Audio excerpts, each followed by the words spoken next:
So first of all, you can all hear Eleanor in the background. This is Eleanor, who has a lot to say about Dracula.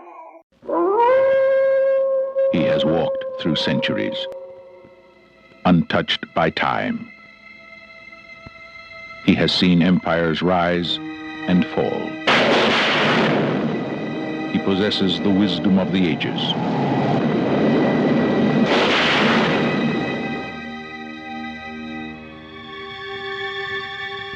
Throughout eternity, no man has ever provoked such terrible fear and such haunting desire. Dracula, starring Frank Langella, with Laurence Olivier. I am the last of my kind, descended from a conquering race. But I must warn you to take good care. If at any time my company does not please you, you will have only yourself to blame. Oh, God! Help my poor child!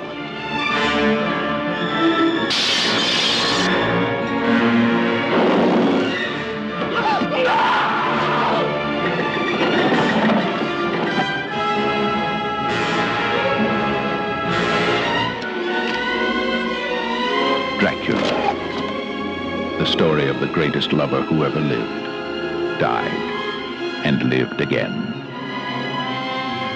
Sacrilege!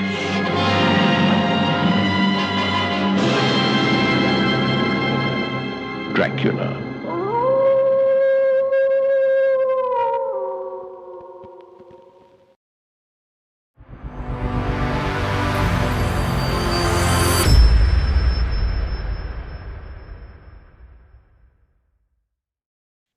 Welcome back to Geek Channel 8. I'm Eric. And I'm Johanna. And I'm Courtney. What have you been up to recently, Courtney? I have been hard at work. I just finished writing a novel, and I am hard at work producing the final season of my cozy horror or lighthearted horror, whatever you want to call it, audio drama, The Way We Hunt Now. Do we call it spoopy? You can. I wouldn't, but that's a personal choice. How about you, Johanna? I just rewatched the film Escape from New York last night. The Criterion Channel has Harry Dean Stanton as Brain. Yes. Oh, I'm man. a huge Harry Dean Stanton fan, Courtney. That's why I say that. He's the strongest part of that film, like without question. Kurt Russell does not deliver one of his best performances in Escape from New York. The one note that he's playing is a fun note, but it is the same note throughout the entire film. But still fun. It's completely bonkers. I was watching it because I wanted to see if I should recommend it to my son. His English midterm was to rank his top 5 favorite movies and defend them. God, why didn't I get assignments like that when I was in school? Oh, man. So let me run them down. His number 5 choice was Spider-Man Into the Spider-Verse for superior animation and representation. Great film. Thumbs up. Number 4, Monty Python and the Holy Grail. 2 thumbs up. Yes. Yep. Number 3 was Fargo. Yep. And number 2 was The Thing. And yes. And his favorite film of all time is The Shining. So awesome. My really favorite horror film. Yeah, all very solid, defendable choices. So anyway, because of The Thing, I was thinking, oh, maybe we should watch some other John Carpenter, Kurt Russell films, but I'm not sure Escape from New York holds up. So Snake Plissken, I thought you were dead. You have to drink every time they say that. Yes. They'll have to wait then until Finn is 21. Then we can watch it together. Escape from New York, I think, is very much a Gen X thing. It's kind of like The Road Warrior that way, in that, like, we were convinced in the, late 70s, early 80s, that they were going to drop the bomb and we're all going to die. And those of us that would survive would be in this, like, desert wasteland fighting for water and gasoline. Yeah, see, this is how I know that I'm a millennial and not in your generation, is because I was aware of this impulse inside me of why is everyone so unlikable? Why doesn't anybody in this film want to be liked? Everyone's way too punk rock for that kind of nonsense. Not that I'm not endorsing that attitude of millennials at all, but just in a sense of like, what does reality look like? For me, it's the oppressive fear of like, I have to be liked all the time, and that sucks almost as much as the fear of the bomb. Maybe we'll do some John Carpenter. We already did Christine, but maybe we'll do some more John Carpenter on the show. By the way, listeners, if you haven't, go check out our episode on Christine with screenwriter Bill Phillips. All right. Instead of talking about 1979, because we're going to do more Draculas in 1979, this is just the beginning of 1979. So instead of going into a background on the year 1979, I want to talk a little bit about Dracula in comics and graphic novels. Dracula has fared way better in comic adaptations than on the screen, in my opinion. There are a number of graphic novel adaptations that have been made over the years, and in general, the quality and faithfulness has been much higher than with television and movie counterparts. This started in 1966 with Dracula, the original graphic novel. This was basically the sort of classics illustrated version of Dracula. It has an introduction by Christopher Lee, who we talked about in Horror of Dracula. Go back and listen to that episode. The cover art is by Frank Frazetta, who we talked about in our episode on Fire and Ice. Go back and listen to that episode if you get a chance. And it was written by Otto Binder, the co-creator of Supergirl. Marvel Comics took a lot of interest in this return of horror. Superheroes were starting to drop off in popularity. Vampires were banned by the Comics Code Authority, but then they made an exception to anything that was based in literature. So probably 4 Classics Illustrated. And that meant that they could have vampires again. And first, Marvel started with Morbius, and then they introduced Dracula in a title called Tomb of Dracula, which is excellent, by the way. Marvel Comics spun off a magazine-sized Dracula-based comic called Dracula Lives. It was basically an anthology. And for that anthology, they got Roy Thomas and Dick Giordano to create a adaptation of Stoker's novel. They called it Stoker's Dracula, which was pretty faithful. Unfortunately, Dracula Lives magazine was canceled after 5 issues, or 5 chapters were published. They managed to get their 6th chapter published some months later in another monthly horror magazine, but it was canceled after 1 issue. So after 6 chapters, this adaptation was left unfinished. There was a Spanish adaptation of Dracula by Fernando Fernandez with painted illustrations that's supposed to be quite good in the original Spanish, although the translation is not supposed to be quite so good. Sort of mirrors the 1931 Dracula film, where the Spanish version's the better film.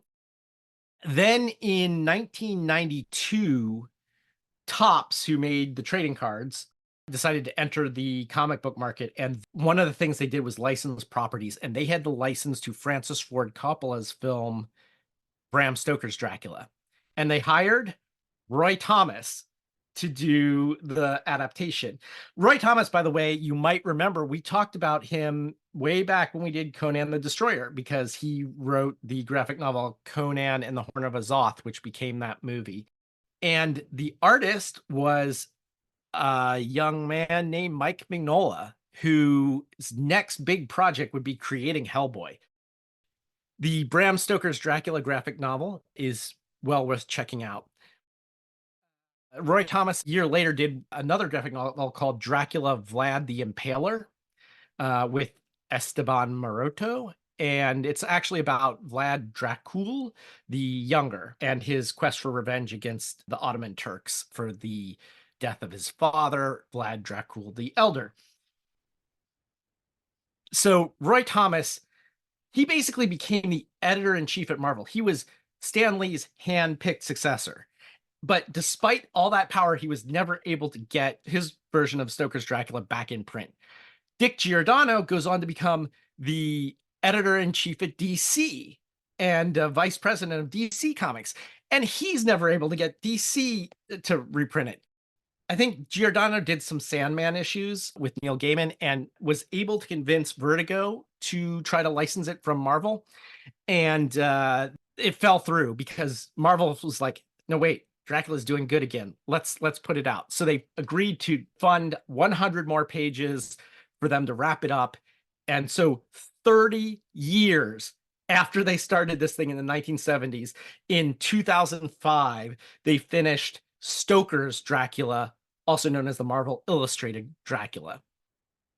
I liked it quite a lot. The current slipcover doesn't do it justice because it's by another artist, so I don't like that. But if you remove the slipcover, underneath it's in a faux black leather with Dracula is the only word on it, embossed in red. It is well put together. Some people claim that Giordano's style doesn't match his older style, but I was okay with that. What I was not okay, the one big drawback to this is that it's in color. And the original Dracula serial that these two creators, Thomas and Giordano, did was in black and white. It was created to be in black and white. So it's like done in halftones and things like that. And they put a lot of thought into that. Marvel wanted to colorize it because they were up against competing with Dynamite Entertainment's Complete Dracula, which I'll talk about in a future podcast. The worst part is that they decided to color it, in my opinion. We will talk about this later in the podcast. The colorizing or changing of the color of something away from the original artist's intent and why that's always a bad idea. So this was basically composed to be in black and white.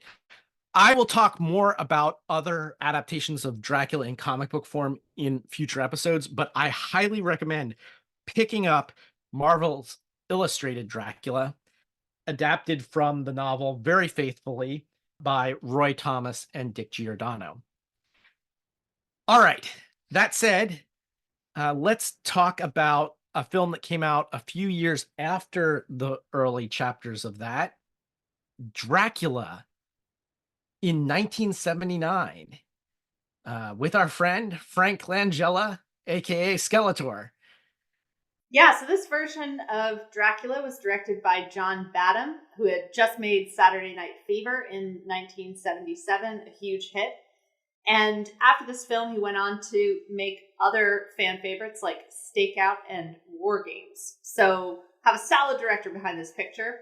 We also have music by John Williams, which it's not a typical John Williams score in the sense that there are not identifiable motifs for the characters, but the music is very atmospheric and definitely had impact on the scores for later Draculas.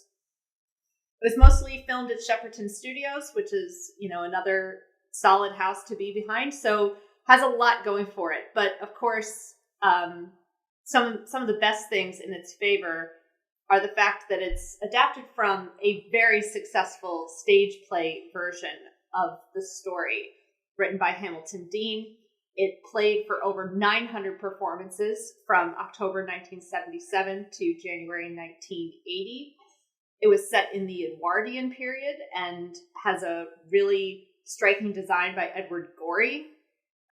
I'm not sure why they changed from the Victorian or late Victorian, like 1880s, 1890s, to the Edwardian and late Edwardian at that. It's like set in 1913.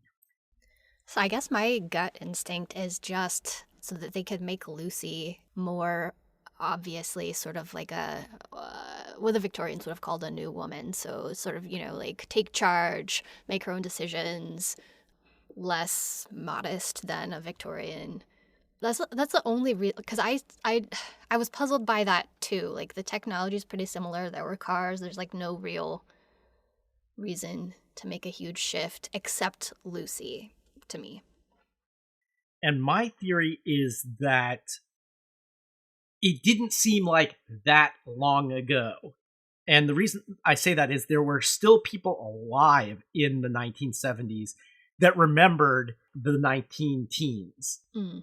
It would be like today setting something in the 1950s as opposed to like pre-World War II. It was like plausible, like not that long ago this happened. Mm-hmm. Mm-hmm. That's kind of like my only theory about it, why they would do that. Yeah. That plus wanting to include a car, you know? I mean, there were cars in 1897. Well, it's not clear exactly what year I guess there are years in Dracula, and I don't have my copy of it, but there were cars.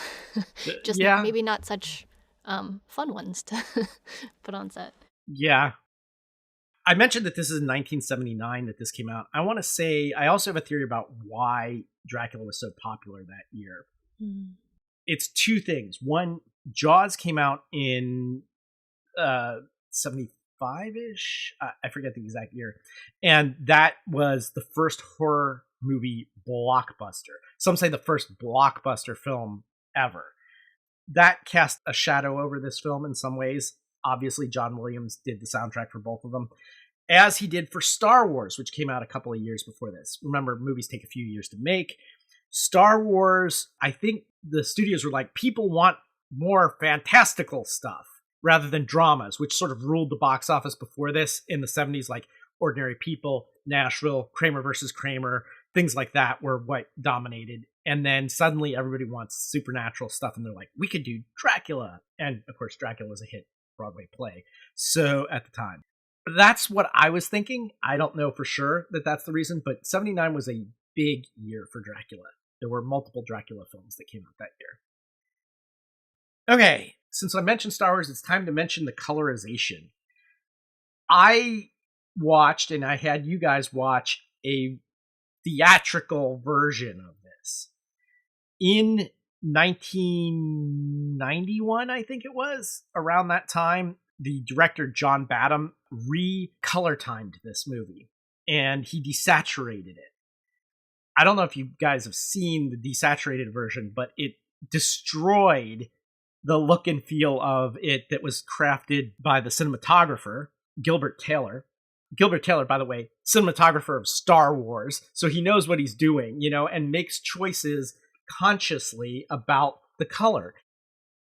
The problem is, anyone who's taken digital photos might have seen this. You know how, like, if you take a digital photo with your phone and there's multiple filters, there's multiple black and white filters, not all black and white's the same. You can't just change something to black and white that was composed in color. You have to adjust all the individual color levels.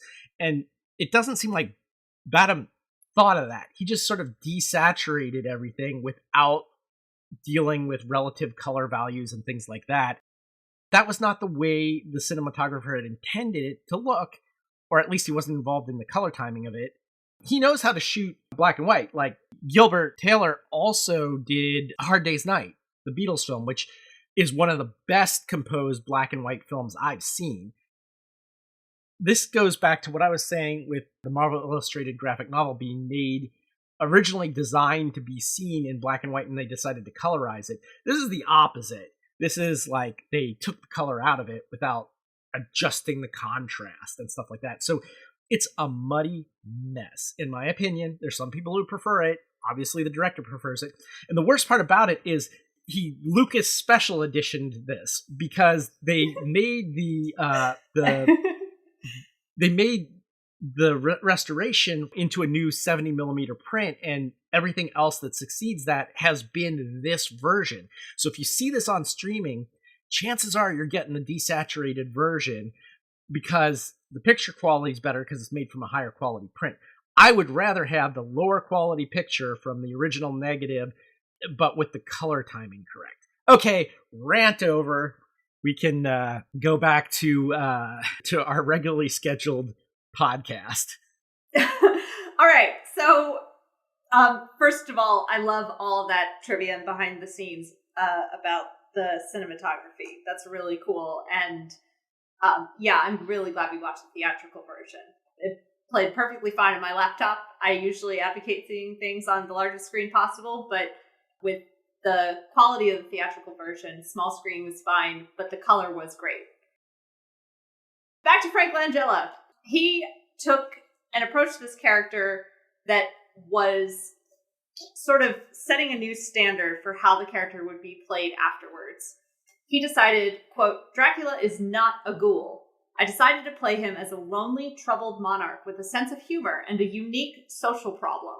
I love that phrasing. I see him as a nobleman with a quiet secret, not a man who goes around attacking victims, but instead seduces them. He is compelled to drink the blood of innocent victims. Whether he came across sexy or not wasn't on my mind, Langella said. But then I grew to understand when women fainted and when they were carried out of the theater, I thought, okay, I'm onto something here. So apparently, he was legendarily sexy on stage and screen with this role. Basically, Langella's cape and tux is like flawless no matter what happens. No matter what happens, he still looks perfect all the time. Langella said that he thought would be most unnerving about the character is this idea that if you gave someone a magic potion and said, as long as you take this, you can stay alive, and then someone would try to take that away from you, that he thought pretty much anybody would be willing to hurt others in order to stay alive as long as we can.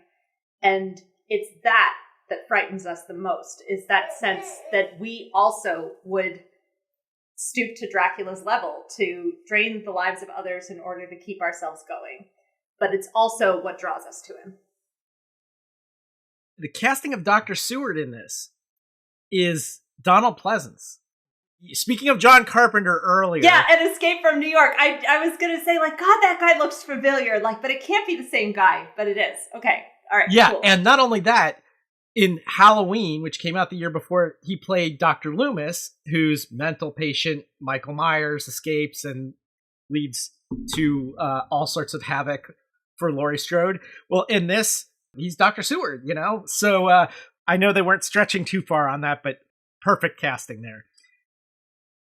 One of the best Demeter scenes of all time is how the crash of the Demeter is handled in this one, in my opinion. As much as I love the opening part of the novel with Jonathan Harker traveling further and further east and the way that's handled and the scenes in the castle, I actually thought that this worked fine, starting with the Demeter. I was really surprised about that. Yeah, it makes a lot of dramatic sense to start here. I won't say more than that. I really liked the way that opening here set up for the ending. I thought it was a brilliant choice, actually. I agree. Things should start in Whitby. If you're dramatizing this for the screen, if you want to tell the story of Harker or even Dracula's guest, which I think we pretty much think is Renfield, if you want to tell those stories, tell them in flashback later on, but start with the wreck of the Demeter. Some changes here. Okay, again, there's a shuffling of the characters. Lucy's a Seward. Mina is a Van Helsing. There's also, there's a lot of little details in here. Remember I mentioned the Carfax Abbey detail last time? This time, Dracula talks about trying to translate the Demeter log, and he says that he's Shekel and that they're Magyars. I thought that was a neat little part. Although, keep in mind, in other versions of Dracula, he claims to be of a different ethnicity. So I think they just chose Shekels for this, but it works. What I find interesting about the original novel is that he's coded as multiple ethnicities, that he's a stand-in for Irish or Jewish or, you know, goodness knows what, Catholic, like generic Catholic. So, yeah, I would be surprised if he's pinpointed as a specific thing, just because I think being the foreigner generally is so effective. There's a scene where Lucy faints and Dracula says, "No drugs, you must not pollute her blood." And everyone, including Dr. Seward, go along with this, you know? But then he proceeds to hypnotize her. And this has the most accurate representation of hypnosis that I've seen on screen. Like in most of these, like you get the close up on Dracula's eyes and it's hypnosis. This actually was like a real hypnosis session. I thought that was a cool little detail they threw in there. One of the things I like about this version, or that's interesting, not accurate to the book, but in the versions where Dracula is known to the other characters at Whitby, it always adds an interesting new element. And we see it with the Lugosi version also, but some of the class tensions that are present in the book come more to the surface when it's Dracula, nobility versus these just like regular rich people. The thing that stuck out to me is that in this version, Dr. Seward is less of a doctor than he is in a lot of the others, or at least our modern medicine idea of a doctor. I already mentioned the like no drugs thing, and he just went along with it. But I've talked about how like in other adaptations, it's like, give him brandy, like brandy's the Victorian, like it solves everything. You're sick, have some brandy. You're like undead, have some brandy. In this, he just smacks Mina around. At one point, it's just like, okay, interesting treatment. It took me to this point in the film before I realized that Lucy and Mina's roles were reversed and Lucy's engaged to Jonathan Harker. No idea why they did that, except maybe that's the way the stage play is. I don't know. I'm guessing. So I tried to look this up also, and in the production notes, the director said, I don't really remember why we made that change. I think it's because we thought that Mina was a dumb name and Lucy was a nice name, and so we wanted to give the main character the name Lucy. I'm like, oh, okay. It sounds like the same thing he did with the color. It's like, oh, we're just going to do it this way. Yeah. Renfield doesn't appear until fairly late in the film. We don't see him a whole lot, but he's clearly Dracula's servant. So when we're in Dracula's castle or whatever at Carfax Abbey, there's like 1 million candles. And I'm thinking Renfield's full-time job is lighting candles because like, how would you ever light that many candles? Never mind it being a fire hazard, but yeah. Yeah, this is something I kind of liked here also, is getting the sense of Renfield as a servant of Dracula more than just like locked up and pining for him. And I thought that was cool. Yeah, I think he's one of my favorite Renfields. And I also think, so when the ship wrecked, he was just like a normal guy going around doing town stuff. So it was nice to see sort of this progression of him like losing a life because of Dracula instead of just seeing him already sort of imprisoned and like with everything lost. Speaking of that castle though, like how cool that they found a bat-themed castle for him randomly off the coast of Whitby. Like Jonathan Harker's a great solicitor. I want to ask you guys about a scene that didn't make any sense to me. And I know why they threw it in there, but please say it's the one with the special vampire sniffing white horse. Please. It's the one with the vampire sniffing white horse. I'm like, why is the horse bucking? Because it's around vampires? I'm like, wait a minute. The horses have been around vampires for this whole movie and it's not been a problem, including the original carriage ride. And it just made no sense that this one random horse decides to like, okay, this is where that's where the vampire is, And I think that like Van Helsing intuits that he can do that with the horse because he sees Dracula riding a horse and the horse shies away from the logic. Like this man is a professor. How's any of this actually making sense? Yeah, I wondered whether just from a creative standpoint they thought like, no, a dog's not spectacular enough. That's going to seem anachronistic, even though they definitely would have had dogs that could have done the same thing. But they were like, no, it's got to be a horse instead. We'll make it work. Some other things about this one that stood out to me. Again, more fruit bats. Like, the cutest bats ever. Like, don't put fruit bats in a movie where bats are supposed to be scary. Also, did you guys notice at one point we see Dracula's reflection in a pool of water? I forget who it was. They see Dracula approaching because they see him in a pool of water. It's, yes, plain as day. And I'm like, okay, so mirrors, no, but pools, yes. Very particular in-universe rules. So there's no Quincy or Arthur, and everything stays in Whitby, right? They never end up in London. Yeah. I think they make it halfway to Scarborough, or to Scarborough, but...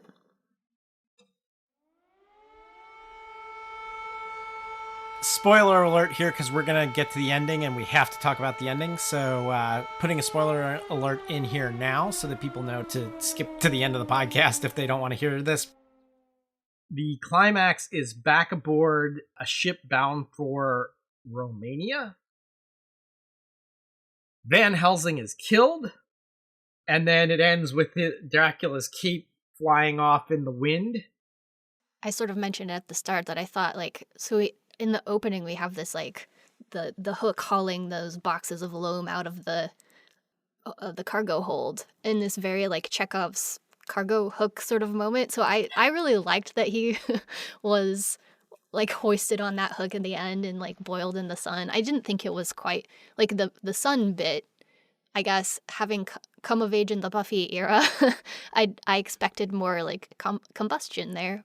So it didn't hit quite as hard as I think it would have maybe in the day. But yeah. And then sort of the cape flapping off, I wondered, like, oh, and then Lucy, like, getting all evil smile. I mean, it was very horror tropey, like, is it over, really? Yeah. I thought they'd filmed the cape in an ambiguous enough way where I couldn't tell if Dracula was flying away or if it was just the cape, which I thought was cool. Had it been at night, it would have worked for me a little bit better, but during the broad daylight, seeing Dracula, like, there's no way Dracula's flying off on a sunny afternoon. Like, it just didn't, that didn't work for me. How do you rate this version, especially compared to the last one we just watched, the BBC Dracula? Yeah, I mean, okay, I'm gonna be sort of, I'm gonna get my Victorian card revoked. I liked this better. I thought it was more fun for, like, I thought it was they really made use of the film format, like, instead of just trying to follow, like, the capabilities of what a novel can do versus that. Also, Laurence Olivier as Van Helsing was, like, really cool. Yeah. Yeah. Yeah, Sir Laurence Olivier. I want to point out another little minor casting that I don't know if you guys noticed or not. Walter Myrtle, who is sort of Dr. Seward's assistant. He's sort of a bumbly guy with, usually holding a cup of tea or whatever. You guys remember him?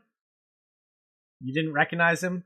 That is Sylvester McCoy, who, Doctor Who fans, future 7th Doctor. We last saw him on this podcast as Radagast in the Hobbit movies. But yeah, okay, so that was Sylvester McCoy's first appearance on screen, as far as I know.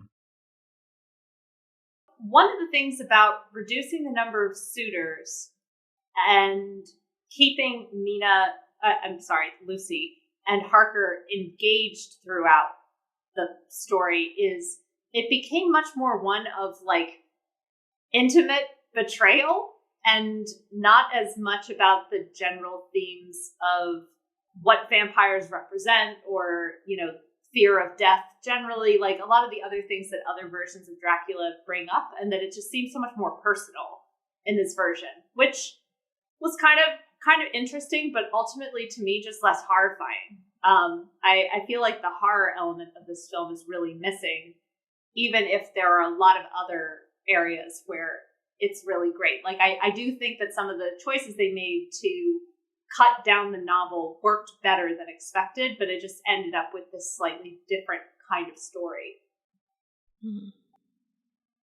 I liked it. I feel two things are going on here. I feel like that Dracula for the screen is getting better and better over time, but it's still not the Dracula that I want. But also there's this tendency from when we start with Murnau and, like, then Lugosi and all that, and he slowly becomes more and more debonair and seductive and blah, blah, blah. And that, like, takes us into the end of the 70s, and then in the 80s, slowly the pendulum's going to swing back the other way to today, where it's gone almost the other direction, all the way back to its original Nosferatu. That's kind of the way things have going. But looking at this in terms of its place in time, if you watch the original theatrical version, this is one of the best Draculas we've got so far. I did like it better than the BBC Dracula. I thought that despite the fact that it is less faithful to the novel, it was better for the screen. The cast, again, awesome. Frank Langella, awesome. Sir Laurence Olivier, awesome. And it was good to see Donald Pleasance in there as Dr. Seward. But again, it's not the Dracula I want. It's getting closer to the Dracula I want. But again, it's a toss-up because I really liked Christopher Lee as Dracula. That was my Dracula that I grew up with, the Hammer Horror Dracula. And the Hammer Horror Dracula, we only watched Horror of Dracula. Sometime in the future, we got to go into the sequels because it gets better. That Dracula series gets better over time. Frank Langella was a sexier Dracula than Christopher Lee. But Christopher Lee, I think, nailed the blend. Like, he was sexy, but also like a monster. And, and frightening in a way that Langella wasn't quite. Special effects in this film were excellent, though. I loved like the infinite supply of dry ice that they seem to have on hand for all of that mist. There was just like the way Dracula materializes out of the mist in this film is great.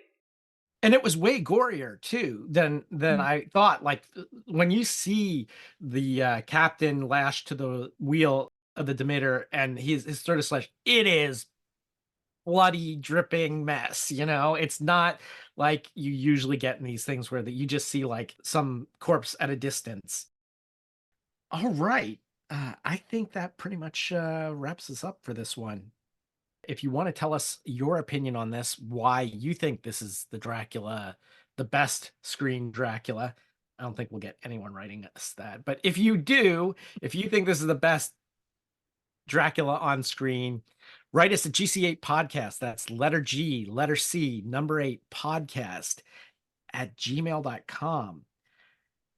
Courtney, what's in store in the future with the podcast or anything else? Yeah, so we're launching our crowdfunding for season 3 on February 1st, and then new episodes will be coming out in March. We have 13 roughly 30-minute episodes full of ghosts and poltergeists and possibly carnivorous houses, so don't miss it. Awesome. Okay, until next time, this is Eric. This is Johanna. And this is Courtney. Thanks for having me. Signing off.